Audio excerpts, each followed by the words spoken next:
ગરમીનો પારો વધ્યો, શહેરના સયાજીબાગ ઝૂમાં પશુ પક્ષીઓ માટે ખાસ વ્યવસ્થા ઊભી કરાઈ.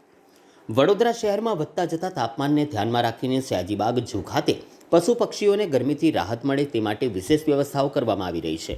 ઉનાળાની તીવ્ર ગરમીના કારણે લોકો સાથે પશુ પક્ષીઓ પણ પરેશાન થઈ રહ્યા છે, ત્યારે આજે ઝૂ તંત્ર દ્વારા એક નવી પહેલ કરવામાં આવી છે. આ વર્ષે પ્રથમ વખત ઝૂમાં સ્પ્રિંકલર સિસ્ટમનો ઉપયોગ કરવામાં આવ્યો છે, જેના દ્વારા દિવસ દરમિયાન 2 થી 3 વખત પાણી છાંટવામાં આવે છે. આ વ્યવસ્થા પશુઓને ઠંડક આપવાના હેતુથી શરૂ કરવામાં આવી છે. આ ઉપરાંત કેટલાક પ્રાણીઓના પાંજરામાં બરફ પણ મૂકવામાં આવી રહ્યા છે, જેથી તેઓને વધતી જતી ગરમીમાં રાહત મળી શકે. ઝૂના અધિકારીઓના જણાવ્યા મુજબ પ્રાણીઓના આરોગ્ય અને સુખાકારીને ધ્યાનમાં રાખીને આ તમામ પગલાં લેવામાં આવ્યા છે. ગરમીની તીવ્રતા વધતી જતાં આવી નવીન વ્યવસ્થાઓથી સયાજીબાગ ઝૂમાં રહેલા પશુ પક્ષીઓને રાહત મળી શકે.